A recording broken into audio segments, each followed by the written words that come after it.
The National Federation of High Schools is located in Indianapolis, Indiana, is the national leader and advocate for high school athletics and performing arts programs.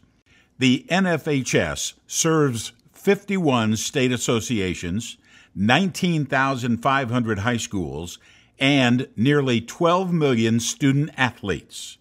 Each year, the NFHS updates the playing rules for 17 sports and ensures that students have the opportunity to enjoy healthy participation, achievement, and good sportsmanship in education-based athletics. The following program is developed by the National Federation of High Schools and the International Association of Approved Basketball Officials in conjunction with RefQuest Plus to outline the basketball rules changes, editorial revisions, and points of emphasis for the 2021-22 basketball season. 2021-22 basketball rules changes. By state association adoption, effective with the 2022-23 season, member state associations may establish a shot clock in which the team in control shall attempt a try within 35 seconds after gaining team control. This shall be regulated by a visible shot clock. The tap or try for field goal shall leave the shooter's hand before the expiration of time and subsequently strike the basket ring or enter the basket before or after the shot clock period has expired. The shot clock regulations, as printed in the 2021-22 Basketball Rules Book, must be followed to be in compliance with NFHS rules. Players may wear head coverings for religious reasons. This rules change allows religious head coverings to be worn without state association approval. The head coverings shall not be made of abrasive or hard materials and must fit securely so that they are highly unlikely to come off during play. The state association shall be notified after the contest if there is a concern about a head covering worn for religious reasons. In the event a participant is required by a licensed medical physician to cover the head with a covering or wrap, the physician's statement is required before the state association can approve a covering or wrap which is not abrasive, hard, or dangerous to any other player, and which is attached in such a way that it is highly unlikely to come off during play. A player who needs to wear a head covering for medical or cosmetic reasons is still required to have a letter of permission from the state association. 7. The player control foul signal, displayed by placing a hand behind the head, will be used to indicate player control fouls as well as team control fouls. The signal with the extended arm with a clenched fist used in the past to signal team control fouls has been eliminated from the officiating manual. The stop-the-clock signal should precede the player team control signal. The same hand used to display the stop-the-clock signal should be placed at the back of the head. Using the same arm, the officials should signal direction and then indicate the ensuing throw-in spot before proceeding to the scorer's table to report the foul. 2021-22 Points of Emphasis. During a dead ball, either team may be granted a timeout. During a live ball, only the team in control of the ball may be granted a timeout. It is important officials verify there is player control before granting the request. Coaches must understand that just because they have requested a timeout does not guarantee it will be granted. Remember, only the head coach or a player of the team in control of the ball may legally request a timeout. This request may be oral or visual, but officials must be sure the head coach is making the request. The committee is still concerned that officials are granting timeouts while the ball is loose and not in player control. Over the years, an officiating philosophy has developed that teaches officials to grant loose ball timeouts quickly to avoid rough play and stop additional players from diving onto the loose ball pile. While preventing rough play is desirable, that concept cannot supersede the basic rule that a player must be in control of the ball for a timeout to be legally granted.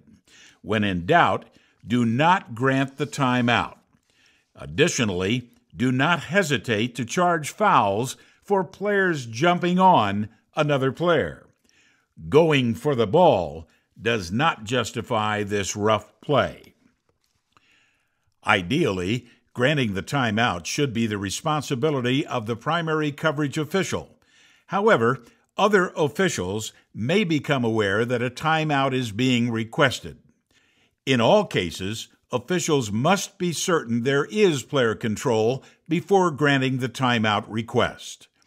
Officials should also be aware of situations where timeouts are more likely to be requested.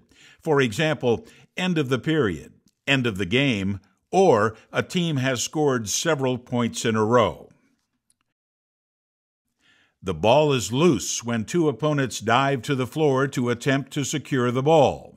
The head coach of the team in white jerseys frantically attempts to call a timeout. The lead official grants the timeout request as the center official is ruling a held ball. Should this timeout have been granted? In looking at the play again, notice that neither the trail nor the lead officials have a very good view of the ball and cannot accurately assess if a player is in control. Ideally, during a loose ball situation, granting a timeout should be the responsibility of the primary official, which in this case is the center official who has the best view of the ball. Other officials may become aware of a timeout request, but they must be certain there is player control before granting the request. If officials are unsure player control exists, they should ignore the timeout request. When in doubt, do not grant the timeout.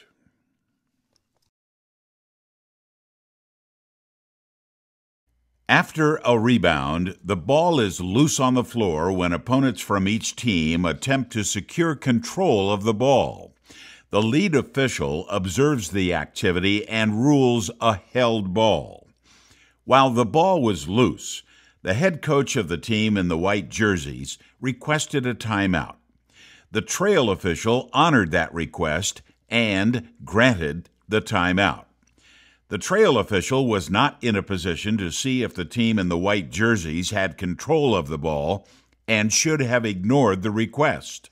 In this situation, the lead official should be primarily responsible for granting a timeout request, as he was in a position to determine if the requesting team had gained control. Coaches need to be aware that not all timeout requests will be granted. In situations such as this, officials may need to ignore the request until they verify the requesting team has player control. Euro steps, spin moves, and jump stops. If executed within the parameters of the traveling rule 4-44, each of these plays may be executed legally. High school players often attempt to emulate players they watch at higher levels. Collegiate and professional rules, interpretations, and directives vary, and what is legal at that level may not be legal at the high school level. What is referred to as a Euro step most often occurs when a player ends a dribble while both feet are off the floor, lands on one foot, and steps laterally around a defender while facing the basket. The first foot to land on the floor is the pivot foot, and if the player releases the ball on a pass or try before the pivot foot touches the floor again, it is legal. If the player's pivot foot touches the floor a second time before the player releases the ball, a traveling violation has occurred. The ball handler executes a Euro step to move around a defender and score. As she ends her dribble, She establishes her right foot as her pivot foot. She then steps onto her left foot and lifts her pivot foot off the floor to attempt a try. Is this a violation for lifting the pivot foot off the floor? No, this is a legal play. The pivot foot may be lifted to pass or shoot as long as the ball is released before the pivot returns to the floor. In this play, the player also makes a move around a defender to attempt a try. Was this done legally? He ends his dribble with the right foot in contact with the floor, steps with his left foot, and returns the right foot to the floor before releasing the ball. This is a traveling violation. After ending a dribble, the first foot to touch the floor is the pivot foot, when the other foot touches in a step. In this case, the ball handler established the right foot as the pivot foot. When he lifted the pivot foot and returned it to the floor while still holding the ball, he committed a traveling violation. What is often referred to as a spin move most often occurs when a player ends a dribble with one foot on the floor, which becomes the pivot foot, turns his or her back to the basket in an attempt to spin around a defender, then steps with the other foot and then places the pivot foot back to the floor before releasing the ball on a try. Once the player's pivot foot returns to the floor a second time before the ball is released, a traveling violation has occurred. The dribbler ends his dribble and establishes the right foot as the pivot foot as he spins around the defender. He lifts the right foot and places it back to the floor before attempting the try. This is a traveling violation and is an excellent ruling by the official. A violation occurs once a player's pivot foot returns to the floor a second time before the ball is released. Is this spin move legal? As the ball handler ends his dribble, he establishes the left foot as the pivot foot. As he spins around a defender, he lifts his pivot foot off the floor to attempt the try. This is a legal play. It is legal to lift the pivot foot off the floor to shoot or pass as long as the ball is released before the pivot foot is returned to the floor.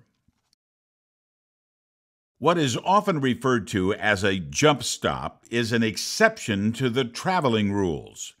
A legal jump stop occurs when a player who catches the ball or ends a dribble with both feet off the floor, lands on one foot, jumps off that foot, and lands on both feet touching the floor simultaneously. There are two situations that most often cause attempts at jump stops to become illegal. The first, a player with the ball jumps off one foot, then lands on one foot, followed by the other foot. The second, a player completes a legal jump stop by landing on both feet simultaneously, but then pivots. When a player executes a jump stop, neither foot is a pivot foot. Lifting either foot and placing it back to the floor would be a traveling violation. This is an example of a legal jump stop. The ball handler ends his dribble on his left foot and jumps off that foot and lands on both feet, touching the floor simultaneously before attempting a try. When a player executes a jump stop, neither foot is considered a pivot foot. However, it is legal for the player to lift either foot or both feet off the floor to attempt a try or pass the ball. Once a player with the ball jumps off one foot, the only legal way to return to the floor with the ball is to land on both feet simultaneously. This ball handler ends the dribble on his left foot, jumps off that foot, and returns the left foot to the floor before stepping to his right foot. When the player only landed on one foot, he committed a traveling violation. When a player completes a jump stop, neither foot may be used as a pivot foot. Lifting either foot and placing it back to the floor would be a traveling violation. As the dribbler moves into the lane, he executes a legal jump stop. However, after he lands, he lifts his left foot and places it back to the floor. After a jump stop, when either foot or both feet are lifted and placed back to the floor, a traveling violation has occurred. Screening is a legal action by a player who, while touching the playing court without causing contact, delays or prevents an opponent from reaching a desired position. Legal screening is when the player is screening an opponent, is stationary while facing in any direction, is within the vertical plane with a stance approximately shoulder width apart, has both feet on the floor, in bounds, allows time and distance to avoid contact. It should be noted that a screener may be moving in instances where both the screener and the opponent are moving in the same path and the same direction. The screener must be stationary to establish a legal screening position. This dribble handoff screen is becoming more prevalent in today's game. After passing to a teammate, the player is moving forward when he attempts to screen his opponent. This is illegal and correctly ruled a team control foul. Officials should be reminded that the proper signal for a team control foul is now displayed by placing a hand behind the head. To establish a legal screening position, the screener shall stay within his or her vertical plane with a stance approximately shoulder width apart. In this screen and roll play, the screener's stance is wider than shoulder width when the contact occurs. This is an illegal screen and a team control foul should have been ruled.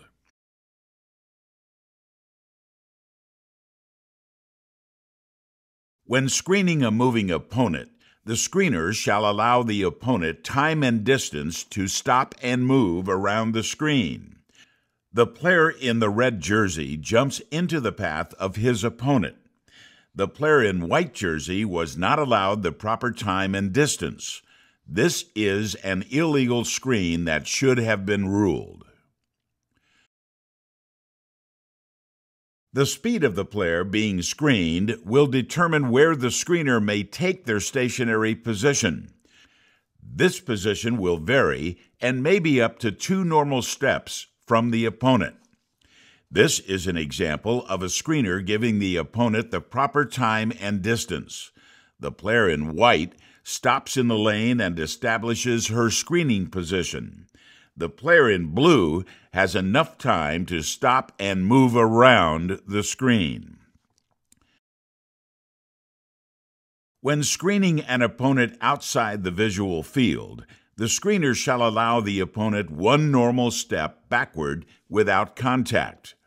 In this play, the screener does not afford his opponent the required step and is moving when contact occurs. This is an illegal blind screen, and a team control foul should have been charged on this play. When screening a moving opponent outside the visual field, time and distance are relevant. Even though the player being screened cannot see the screener is still required to give the opponent up to 2 steps before the contact occurs. In this play, the defensive player is moving backwards as an opponent in the high post obtains a legal screening position.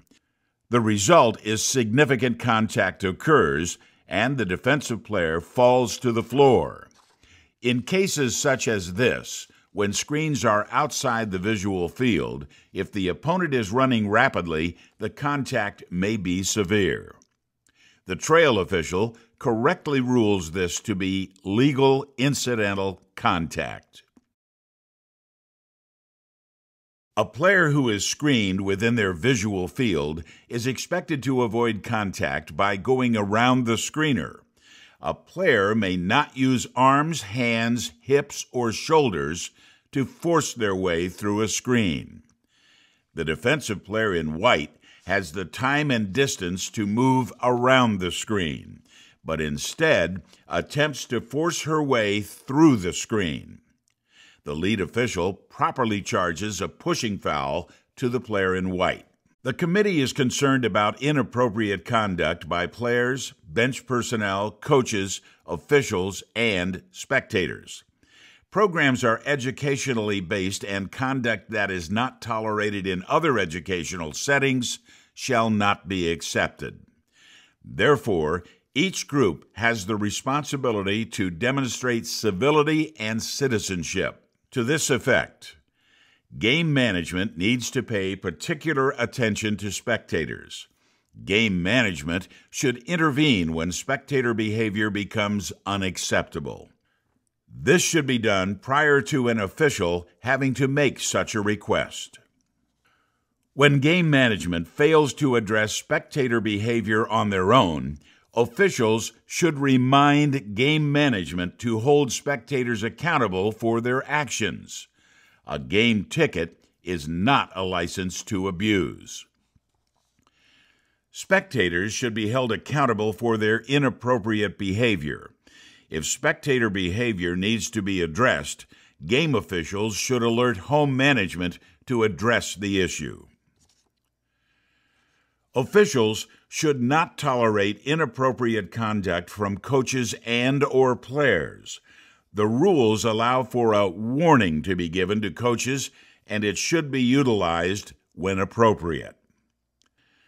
The team huddle is not a safe haven for coaches' bad language, just as a classroom teacher should not verbally abuse students. Neither should coaches use bad language when addressing their players.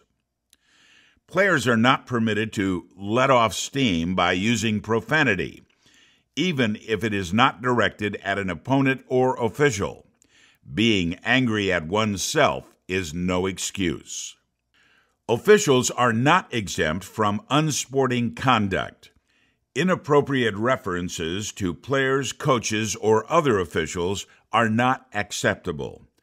Inappropriate behavior before, during, or after the game should be reported to the Officials Association or assigner. The NFHS Rules Committee expects officials to adhere to the approved signals.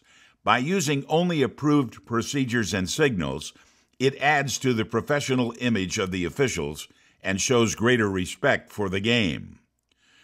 Officials at the high school level are part of an education-based activity, and the use of proper signals and the avoidance of personal style is essential. The reason for having signals is to communicate to players, coaches, table personnel, fans, and other officials on the floor. The use of approved signals leads to more clear communication between all those involved. To that end, for each ruling, the proper sequence of signals is: stop the clock using the proper signal for a violation or foul, signal held ball or the type of foul or violation, verbally state the jersey color of the team entitled to the ball for the ensuing throw-in and point in the direction of that team's basket, indicate the throw-in location. We wish to thank you for watching this video. We certainly hope it helps you prepare for the 2021-22 basketball season. To learn more about the National Federation of State High School Association, please contact us at the phone number or address provided or visit our website. Special thanks to the International Association of Approved Basketball Officials, celebrating 100 years of serving the game of basketball. To learn more about our educational programs, please contact us at area 717-713-8129 or visit our website. Have a great season.